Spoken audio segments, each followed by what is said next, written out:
O que de mais importante aconteceu no ano de 2023 e o que mais mobilizou os três poderes da República, o Executivo, o Legislativo e o Judiciário? Isso é o que nós vamos conversar nesse último episódio dessa temporada do 3 sobre os 3, que você acompanha a partir de agora. Os principais fatos sobre os três poderes da República. 3 sobre os 3.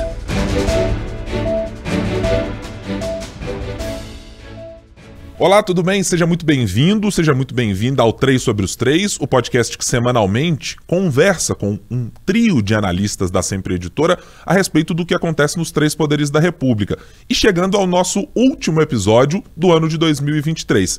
E claro, como não podia deixar de ser, a gente vai fazer uma espécie de melhores do ano. Não sei se dá para dizer exatamente isso quando a gente trata de política, tem certamente ouvintes que vão discordar, mas vão ser pelo menos aqueles personagens que mais movimentaram o ano de 2023 na opinião de cada um de nós que está aqui nessa bancada e também lá em Brasília. Então deixa eu primeiro apresentar quem está aqui nessa bancada. Hoje comigo, Marina Schettini, editora de política do Jornal Tempo. Oi, Marina, como vai? Oi, Guilherme, eu tô ótima. Bom aqui para fazer esse balanço do ano. É uma Adorei. boa. Eu sempre gosto dessas coisas porque a gente para refletir sobre o ano de 2023 e lembra, nossa, aquilo aconteceu em janeiro, fevereiro e passou etc. tão rápido Muito, esse ano, né? muito. Nó, esse ano. Pra mim é o ano mais maluco da minha vida toda.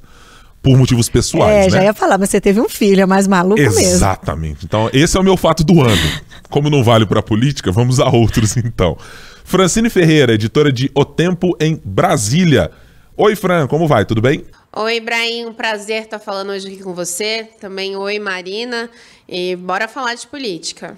A ideia desse último episódio é que a gente trate dos nomes no Poder Executivo, no Legislativo ou no Judiciário, que vocês e eu consideramos que movimentaram mais a política no ano de 2023. Eu vou começar, portanto, pelo Poder Executivo, porque, afinal de contas, eu acho que é aquele que causa mais paixões e ódio. Se bem que o Poder Judiciário, no ano de 2023, tem um lugar bem cativo nessa posição de o mais odiado do Brasil. Mas eu vou começar pelo Poder Executivo porque eu acho que tem duas figuras. Eu vou falar de uma nacional e de uma de Minas Gerais, que me parecem ter sido as mais relevantes para movimentar a política nacional. Não vai pegar meus palpites, não, hein? Mas já você já quer de cara puxar assim a sardinha pra Brasília? Você tem que ser o último, que é você que conduz o podcast. Você tem que falar pra gente fazer primeiro e depois você fala. Entendi. É como voto. Eu tentei. Tá querendo mudar as regras agora no fim do ano. Eu tentei fazer aqui uma inversão de pauta pra conseguir... Sem artigo 94, não vamos inverter usar pauta. Usar o artigo 94 pra ver se os líderes acordavam, mas eu esqueci de fazer a reunião do colégio de líderes antes pra isso acontecer. Ok, tá bom. Pedido atendido, aliás, pedido não, ordem atendida, afinal de contas eu sou minoria nesta bancada aqui. Então, Francine Ferreira, começamos por você. Eu gostaria de saber, por gentileza, neste ano de 2023, no Poder Executivo, ou ligado ao Poder Executivo, ou com alguma relação que você julgue assim, quem é que foi o seu personagem desse ano de 2023 na política, hein? Vou falar desse executivo, vamos lá, vou começar com ele, do judiciário eu vou pegar alguém do executivo e colocar lá, já tô me adiantando pra ninguém me copiar. Tá olha só. Não, mas brincadeiras à parte, olha, eu vou ficar com o ministro da Fazenda, Fernando Haddad, justamente porque ele chegou aí nesse posto, né, já com uma desconfiança imensa. Todo mundo falava, nossa, mas o Haddad para o Ministério da Economia, para a Fazenda, porque ele não no Ministério da Educação, né, ou em outra pasta de articulação política. Então ele já chega com desconfiança e durante todo o ano apoiou muito, principalmente no Legislativo. Ele travou também, travou embates interessantes com o mercado, né? E nesse final de ano a gente vê que ele conseguiu realmente, pelo menos dentro do governo federal, do apoio e da confiança do Lula, inclusive bancar decisões dele ambiciosas, como por exemplo a meta aí pro ano que vem de déficit fiscal zero. Então, e não só com Lula, mas no Congresso ele bateu o pé, vai ser essa meta, é isso que a gente vai ver confirmar ou não, mas que pro ano que vem fique aí zerada, né? É interessante isso porque virou tanto uma questão de honra pro Haddad de dar certo, de conseguir viabilizar o nome dele conseguir diminuir as desconfianças do mercado aí, que ele, inclusive, do mercado e do próprio governo e do próprio PT, porque o que mais tem contra ele é fogo amigo lá dentro, que ele, inclusive, que ele inclusive cuidou da articulação ele mesmo com o próprio Congresso. Então esse ano a gente viu ele fazendo uma função que ficaria muito mais a cargo do Padilha, mas que ele fez questão de estar junto justamente para não ser constrangido de certa forma. Além disso também, ele foi um homem importante para o Lula, no sentido de abraçar algumas ideias do Lula e continuar as críticas em relação ao presidente do Banco Central, né? Então, o Haddad, eu acho que ele teve uma movimentação política e técnica interessante ao longo do ano e que ele pode ser, entre aspas, coroado por ele mesmo, se ele conseguir cumprir aí com essa promessa. Aí no ano que vem, que a gente vai ver se ele cumpriu com a promessa de zerar ou não o déficit, e aí já é pro ano que vem. Mas é interessante ver o quanto que ele se firmou e se tornou, pelo menos, mais respeitado dentro do próprio governo. Não se fala numa possível saída dele, ou aquelas apostas que tinham, o Haddad vai durar alguns meses no cargo. Hoje, pelo menos hoje, no dia da gravação desse podcast, não tinha nada disso. Então, pra mim, ele seria a pessoa do executivo de destaque durante esse ano. Até porque colocou uma meta arrojada para si mesmo para talvez se garantir no governo, para dizer, não.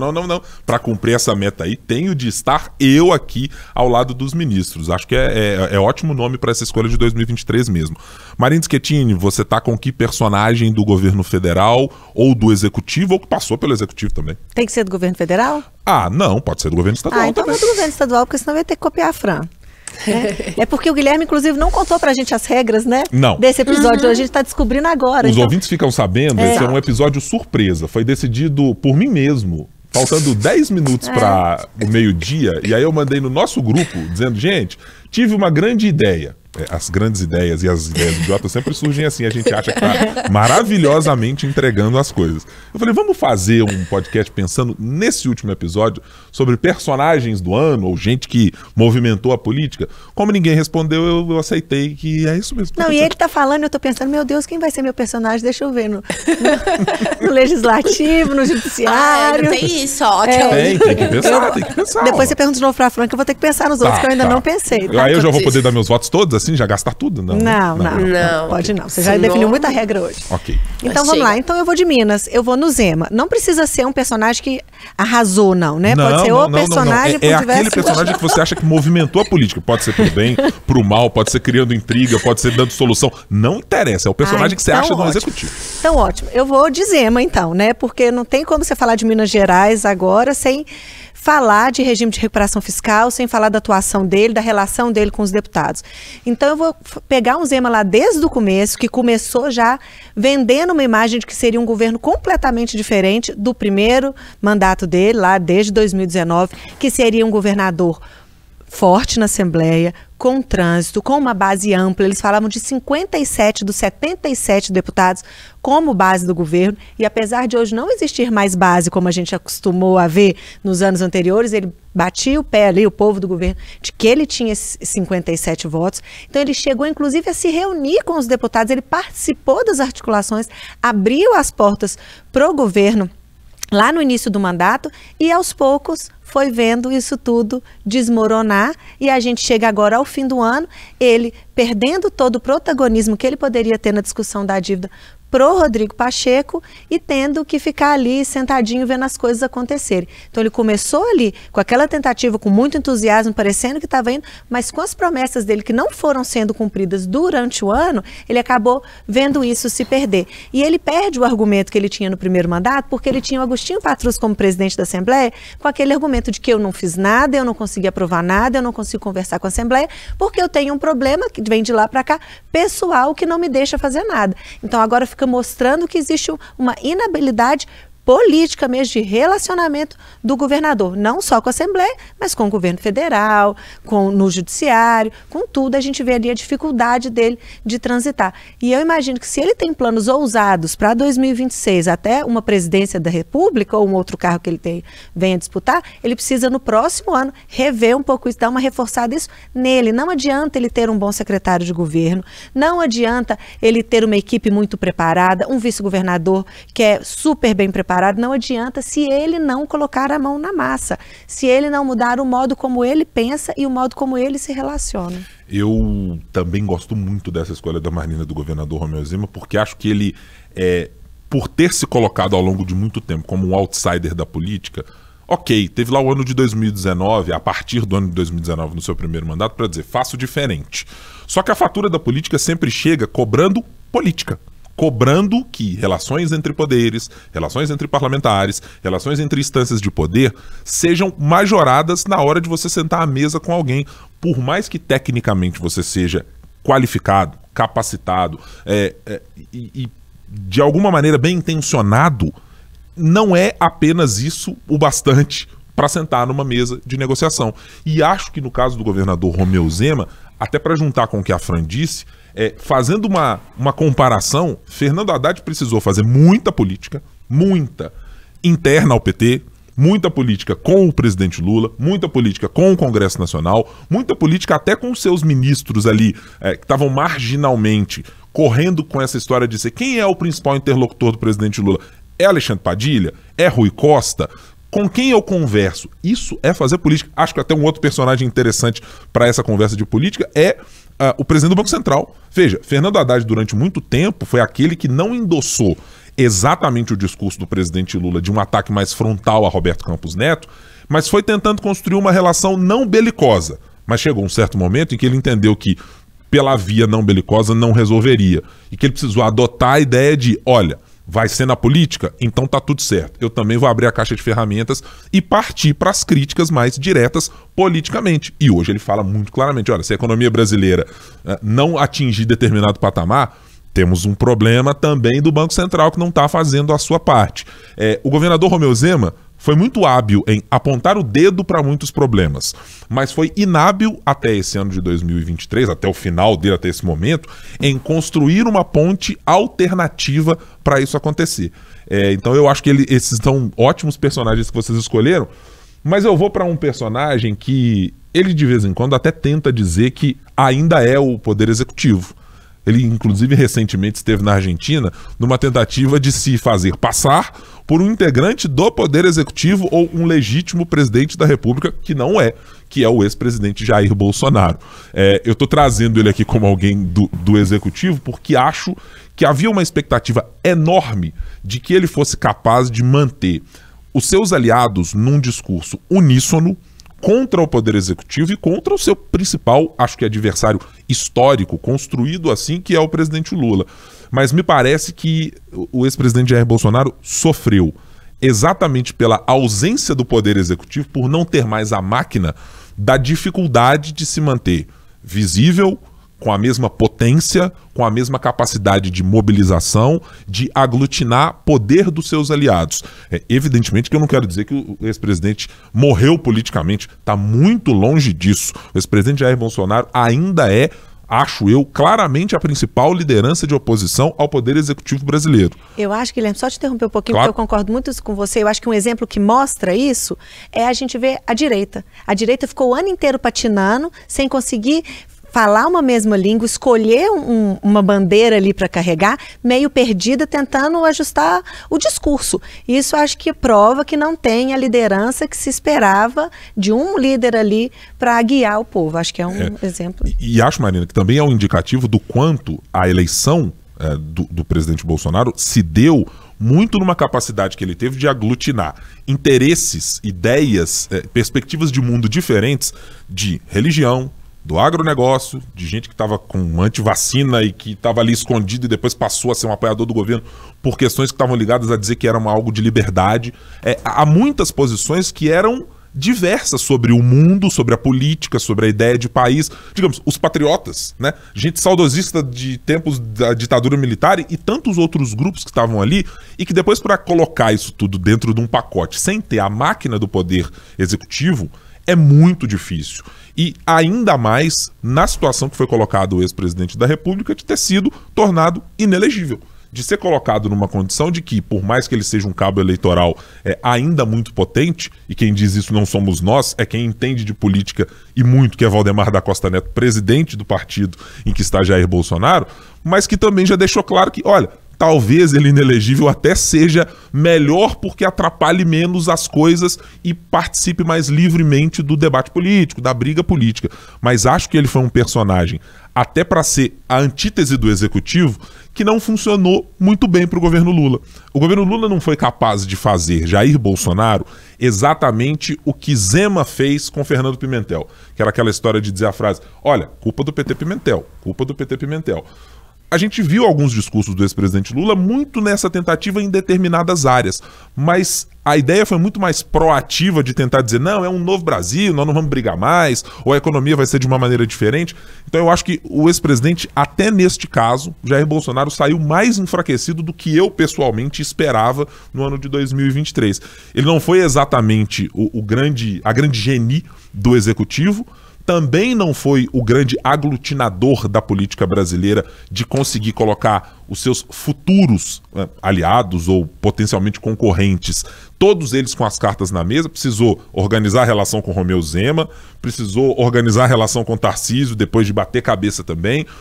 Então eu acho que teve uma dificuldade que me coloca o ex-presidente como um personagem que de vez em quando se diz do executivo, nas redes sociais deixa sempre essa dúvida, mas que tem uma relação muito importante com o que o executivo fez e como lidou ao longo desse ano de 2023 com as coisas. Aceito meu personagem da semana? Sim, aliás, super. Meu personagem do ano? Super. A Francine não fez cara de muitos amigos, não, mas tudo bem. Não, mas é porque, né, tá. Você infringiu regras, mas tudo assim, bem. Eu usei de um artifício e tal, regimental, assim, ok. Mas é aceitável, né? Queria passar agora pra gente falar de judiciário. Tivemos um ano com mudança de presidência do Supremo, tivemos um ano com, agora, mais ministros indo para o STF, mudança de Procuradoria-Geral da República. Em Minas Gerais, por exemplo, tivemos manutenção, tá aqui o mesmo Procurador-Geral de Justiça. Vocês têm um personagem da Justiça? Pode ser ministro do STF, tivemos Alexandre de Moraes também participando de decisões. Ah, Francine? Era isso que você ia dizer? Pois bem, você quer iniciar o seu voto para personagem do judiciário? Agora eu vou, né? Porque Por gentileza, Poxa. Pode começar. Porque eu queria 2 ainda do judiciário, mas que um não é muito do judiciário, é judiciário / executivo. Mas aí na parte de menção honrosa que vai ter também, né? Depois do legislativo, aí eu cito ele. Olha o golpe. Impressionante como ela se apropriou da possibilidade de golpe. Pois diga seu personagem, Fran. Não, é justamente o Alexandre de Moraes. E aí, como a gente não tá falando se a pessoa acertou ou errou, nada disso, mas é em função também. Vou falar assim, durante todo o ano, isso já vinha, né, há algum tempo, mas ele se tornou o alvo preferido da hoje oposição, né? E ele tá relatando os casos relacionados ao dia 8 de janeiro, quando os prédios, né, do Palácio do Planalto, do Supremo Tribunal Federal e do Congresso Nacional foram alvos de depredação. Até hoje, vários prédios não continuam as mesmas coisas, perderam-se vários símbolos importantes para a República, né? Porque símbolos também são importantes para a República, para uma democracia. E durante todo o ano ele tem julgado todos esses, né?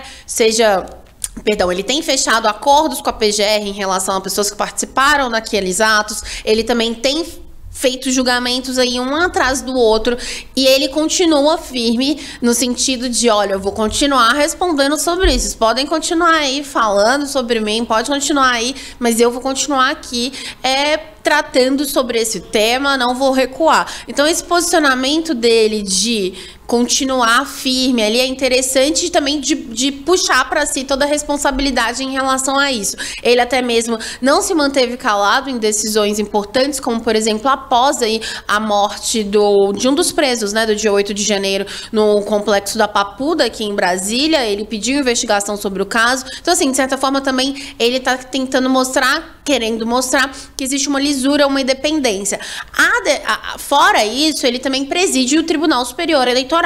Então, que também é muito alvo de crítica, justamente porque a gente está falando aí de eleições em que enfim, jorram fake news, eleições que tem muitos embates, inclusive também até mesmo questionando a lisura das urnas eletrônicas. Então, assim, e durante todo esse período, ele que já é conhecido por ser um cara mais sério, durão e tudo mais, ele manteve essa postura e acredito até que ele elevou mais o tom, em que algumas vezes os próprios colegas do Supremo falaram com ele, olha, calma um pouquinho, né, para não se perder realmente a razão. Claro que tiveram outros embates também, a questão lá no aeroporto de Roma, né, que ele disse que o filho foi agredido, mas depois a polícia lá mesmo da Itália falou que não era bem assim. Então, ele presenciou muitos momentos, ele continua sendo o nome falado a todo instante. Não se passa um dia sem falar de Alexandre de Moraes, o Xandão, né, que inclusive... exatamente, da Thaís. Então, assim, foi recebido no Palácio do Planalto com todo mundo chamando Xandão, Xandão. Então, assim, realmente foi uma figura de destaque do judiciário durante todo esse ano, não só pela relatoria dos casos no STF, mas como também pela presidência do TSE. Marina. Eu acho que no judiciário não tem muita conversa, né? Eu acho que o nome, né, ele representa, é impossível a gente pensar hoje em judiciário sem realmente pensar no Alexandre de Moraes. Então eu vou ter que copiar, falar, não vai ter jeito. Mas além de todas essas coisas que ela falou, eu queria pontuar uma coisa, que é um movimento até que eu acho muito bom, que depois da eleição, depois de tudo que aconteceu, a gente viu no ano de 2023, a gente tinha muitas dúvidas por causa do 8 de janeiro, a gente chegou a discutir muito assim, como que o STF vai se comportar agora, né? Com a Rosa Weber na presidência, será que vai mudar o estilo do STF? Eu acho que a gente viu um movimento de lá para cá muito benéfico para o país, que é uma certa volta à normalidade, né? O judiciário onde tem que ficar, não está concluído, né? A gente ainda tem muito, hoje as pessoas sabem os nomes dos ministros, sabem quem são os ministros. O inquérito do fim do mundo ainda está aí, né? Onde moram os ministros, eu acho que isso ainda vai demorar um pouco. Mas a gente viu uma certa volta à normalidade dos trabalhos do judiciário, que tem que ser judiciário, acontecendo nesse ano. Então eu acho que o STF, de uma maneira geral, o TSE também, que são os principais alvos, que são eles que foram responsáveis, a gente pode dizer assim, por essa mudança de postura do judiciário, eu acho que eles também podem ser personagens do nosso ano, devido a essa volta à normalidade, que eu acho muito positivo para o país. Eu vou aproveitar para fazer uma menção honrosa, então, no meu voto. Eu votaria com vocês com o Alexandre de Moraes, mas eu acho que boa parte disso que a Marina falou tem a ver com uma maneira como a gente imaginaria que deveria ser um judiciário. E eu acho, ou um juiz pelo menos, e eu acho que o nome mencionado pela Marina aqui no meio da fala dela, e até pelo simbolismo que carrega de termos perdido uma mulher ministra em substituição a um homem ministro e uma mulher que reúne, me parecia sempre, não estou fazendo juízo de valor sobre as pautas defendidas ou dos votos dela como ministra necessariamente, mas da postura que me parece a mais adequada para um Supremo Tribunal Federal, que é a da ministra Rosa Weber. Eu acho que a semente ou as ideias ou a postura pública adotada por ela me parece ser a postura que eu, como cidadão, gostaria de ver manifesta no ministro, e de alguma maneira é aquela que me parece que, mesmo esses ministros mais vogais e etc., gostariam de estar naquele lugar de dizer, eu posso passar despercebido, eu poderia não ter exatamente essa exposição pública. Alguns adoram, vários, aliás, eu acho que adoram essa exposição, mas eu faço uma menção honrosa aqui à ministra Rosa Weber, porque acho que ela é um quadro que nós tivemos a possibilidade de ter durante muito tempo, mas eu acho que é uma perda não ter uma ministra que reúna as qualidades e a percepção de agente pública, de ministra, de alguém que lida com o direito, como ela lidava, entendendo o tamanho do problema que uma instituição como o STF enfrenta, na medida em que avança algumas casas na sua politização ou que se acirra nos discursos em momentos desnecessários. A postura dela no 8 de janeiro, né, foi uma postura, assim, talvez um momento mais difícil do STF aí nos últimos anos. Eu arriscaria dizer que é o mais difícil, mas não vou falar porque eu não pensei nisso antes, não consigo fazer essa... Eu acho que sim, Marina. Mas eu acho que talvez tenha sido o momento mais difícil, mais importante e mais ali, né, decisivo mesmo. Acho que a postura dela foi sensacional. Eu acho que os próprios ministros reconhecem isso, porque eles ficaram ali do lado dela, tem muitos gestos, né? A gente sempre fala que política é gesto, ali do lado dela, apoiando, deixando ela comandar, né? Ninguém querendo tomar o comando dela, num sentido de que, ó, ela dá conta, ela resolve. Então, eu acho que realmente ela merece a menção honrosa. Eu daria até o meu troféu do ano para, assim, exemplo do ano, sabe assim, funcionário do ano, quem eu acho que deveríamos mirar para ter uma política de maneira geral um pouco melhor. E ela é muito querida, né? Por exatamente. todos, não tem ninguém que fale ao contrário dela. A despedida dela foi chororô, assim, foi muito emocionante, né, para quem teve lá. Descrição pública, trabalho técnico nos autos, que é onde o juiz majoritariamente ou deveria só se manifestar. Acho que tem todos os componentes assim para ser a minha personagem se eu tivesse a do ano. Então vamos aqui, porque a gente está no adiantado da hora, para falar sobre legislativo. Se vocês têm... Vou começar pela Marina agora, porque a Fran já estava querendo ali uns 3 personagens, que eu senti as mãozinhas mexendo. Marina, no legislativo você tem alguém que considera ter sido mais relevante nesse ano de 2023? Eu vou de Rodrigo Pacheco. Roubei, Fran?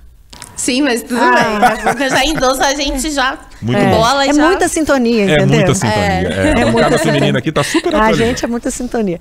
Mas olha, é o seguinte, eu vou de Rodrigo Pacheco, porque o que a gente vinha vendo do governo Bolsonaro o tempo todo era muito protagonismo da presidência da Câmara. A gente viu um Arthur Lira muito forte, é como se ele fosse o presidente do Congresso, muito à frente de tudo, negociando tudo, resolvendo tudo, comandando tudo. E eu vejo o Pacheco esse ano tomando mais pé das coisas, né, participando mais, sem perder o estilo dele, aquela paz, aquela calma, né, aquela coisa muito reservada, fala na hora certa, interfere a hora que precisa interferir. Mesmo assim, ele conseguiu se colocar, ele conseguiu se impor, mostrou a força dele. Agora, no fim do ano, se a gente for pensar em Minas Gerais, que aqui é o nosso quintal, né, é que a gente trata mais mesmo, ele deu um banho no Zema, ele pegou a solução para um problema que ninguém conseguiu resolver aí por anos, não só os 5 anos do governo Zema. O Zema fala isso, ele tem razão, assim, eu não sou o responsável por essa dívida, ele é o responsável por como ele lidou com ela. Isso, sim, claro. Isso eu não discuto. Mas ele não é responsável pela criação da dívida sozinho. A gente tem aí governadores passados que tomaram, né, não resolveram a dívida. E o Pacheco chega agora, nos 45 do segundo tempo, ganha tempo para pagar a dívida que o governo não tinha mais como conseguir e ainda apresenta uma solução que é negociada politicamente e que pode ser bem resolvida. Além disso, ele acaba mostrando uma proximidade muito grande com o presidente Lula. Ele fala com o Lula como se eu ligasse para o Guilherme, se eu ligasse para a Fran. Dizendo, vou ligar para o ministro e vamos reunir semana que vem. O ministro do STF, assim, ele mostra um poder ali com uma sutileza, nada agressivo, como a gente vê em outros momentos, as pessoas querendo se impor. Então, sutil, mostra um trânsito, mostra conhecimento de causa, mostra uma preocupação com o Estado. E se a gente for pensar que ele é um nome para 2026, o fortalece demais. Esse é o ponto, Marina, em que eu não tenho nenhum reparo para fazer em tudo que você disse. Considero o Rodrigo Pacheco também o meu personagem do ano do Legislativo, ainda que a vitória de Arthur Lira tenha sido esmagadora, que Tadeu Martins tenha sido um perfil também que conseguiu vencer depois de não ser o candidato preferido por Romeu Zema, mas eu acho que Rodrigo Pacheco, por tudo que você mencionou, e em especial por a última parte da sua fala, ganhou no colo de presente o que pode ser, se ele decidir assim ser candidato em 2026 ao governo de Minas, ganhou o seu principal mote de campanha. Ele virou, para uma parte dos servidores, o grande defensor de um melhor trato para o servidor público, se contrapondo ao governador do estado, quem está sentado na cadeira há 5 anos e agora pode enfrentar grandes dificuldades. Eu acho que, politicamente, a habilidade de Rodrigo Pacheco no Legislativo, conjugando o que é Brasília com a atuação em BH, sai-se até esse momento que a gente grava o podcast, como, para mim, o personagem mineiro do Legislativo que conseguiu melhor se posicionar. E se a gente for pensar esse negócio de 2026, a gente fizer lembrar e puxar na nossa memória, não no final, porque no final o governo Pimentel com o servidor foi um desastre, né? Mas se a gente for pensar lá na eleição, o servidor, ele tinha muito ranço do governo do PSDB, né? Tinha muito problema, principalmente com a Aécio Neves. Então o Pimentel ali foi eleito muito com aquele discurso pró-servidor, com apoio dos servidores. A gente lembra ali, né, Beatriz Cerqueira, a relação com ele. Da educação em especial, educação, né? Depois de uma greve lá de mais de 100 dias. Então, foi ali. Então, eu não entendo como que o Zema não percebe ou não liga para a importância do servidor no futuro político dele. Inclusive que garantiu a ele a sua reeleição porque botou o salário em dia, exatamente, botou os pagamentos em dia, botou repasses a prefeitos em dia. Fran, Rodrigo Pacheco, né? É, isso mesmo, Rodrigo Pacheco, e principalmente por essa guinada que ele deu no final do ano, porque ele sempre foi muito conhecido por ficar meio que em cima do muro, né? Ter mais uma postura aí de diplomata, não é bem assim, vamos conversar, vamos sentar e tal. Mas principalmente agora, nesse final, ele deu uma impulsionada com isso da dívida de Minas. Ele que estava sendo alvo de muitas críticas durante todo esse ano de apoiadores do ex-presidente Jair Bolsonaro. Então, a partir do momento em que ele sobe o tom contra o STF também, né, que vale a pena destacar que ele pegou isso pro peito e falou assim, olha, a gente vai limitar os poderes dos ministros, então ele se posicionou em duas frentes importantes. Nacional, ao abrir essa guerra, aí, vamos falar assim, com o STF, e em Minas, ao se colocar como um protagonista aí da dívida de Minas. Se não conseguir resolver, ele pelo menos pode falar que tentou, né? Então, mas eu acho que essa mudança foi o que deu esse protagonismo pra ele, porque antes ele era sempre ali mais na dele, falava meio que pros dois lados, e a grande diferença dele pro Lira é que o Lira, ele governa muito para os seus, né? Para quem tá ali perto dele. E o Pacheco, ele já conseguiu levar esse debate mais pro público de forma geral e, claro, pro nosso caso, para Minas Gerais.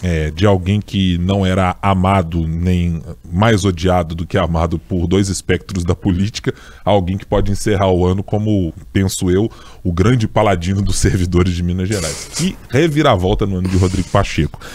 Senhoritas, quero aqui fazer de público para os nossos ouvintes um agradecimento por esse ano de 2023 aqui nesse podcast. Também estendendo, claro, os meus agradecimentos aqui à Cíntia Castro, que esteve por aqui, a Thalita Marinho também, que passou por aqui. Mas para vocês, a Amanda Carvalho também, que passou por aqui. Tá de férias, inclusive, a nossa Amanda? Tá voltou. Férias ou voltou? Voltou, né, Fran? Voltou, tava na hora também, né? Aqui não é redação aí. Lá em Brasília é férias normais, CLT e tal, não é igual aqui, não. 5 dias de férias e aí se fala. Nossa, que horror! Brincando também. Eu não entendi pra quem a Marina posicionou esse comentário, mas assim, pode ser pra alguém, não sei pra quem. Mas só para agradecer a parceria, a companhia de vocês ao longo desse ano e de todos que passaram por aqui nesse ano de 2023. Muito obrigado por esse ano muito bacana. Acho que a gente fez um podcast aqui capaz de ajudar os nossos ouvintes a tentar entender um pouquinho das coisas que passam na nossa cabeça ao longo do dia a dia nessa cobertura. Muito obrigado por essa parceria e que ano que vem, eu não sei a partir de que semana, da primeira, da segunda, mas quando a gente se reorganizar para o Mau Corpo novamente, que a gente esteja por aqui em mais uma temporada do nosso 3 sobre os 3. Fran, obrigado pela presença mais uma vez nesse ano de 2023, convocada para 2024, tá? Pode deixar, eu que agradeço vocês por terem me recebido tão bem aí nesse último semestre. E vamos lá, eu tô esperando o meu troféu, claro, né? Pela participação. Tá. Não mandou torta de frango, não mandou nada e ainda assim que é beleza. Tá bom, muito bem. Viu? Mas muito obrigada, é sempre um prazer falar com você, com a Marina. A gente que já fala um pouquinho, né? E pode falar um pouquinho mais. Marina, ótimo 2024 pra você. Ótimo 2024 para a Fran, que bom que a gente está por aqui podendo falar sobre política. A gente já vai se ver nos corredores aqui, depois eu ainda te dou um Feliz Natal, Feliz Ano Novo e muito mais. Eu só tenho a agradecer, viu? Primeiro porque tá com vocês dois, que são dois amigos meus, não tem nada melhor. Então foi ótimo, espero que 2024 também seja muito legal, que a gente continue junto, podendo conversar sempre. É muito bom estar com vocês. Beijo para Amanda, beijo para Cíntia Castro, beijo para Thalita Marinho, para todo mundo que também participou aqui desse podcast. Ótimo fim de ano para todo mundo. E para você, a gente vai fazer também uma pausa no finalzinho de ano. A gente volta com a nossa temporada em 2024, com mais sobre os 3 poderes aqui da República, com nossos 3 comentaristas semanalmente aqui no 3 sobre os 3. Muito obrigado, bom fim de ano para você. Tchau, tchau.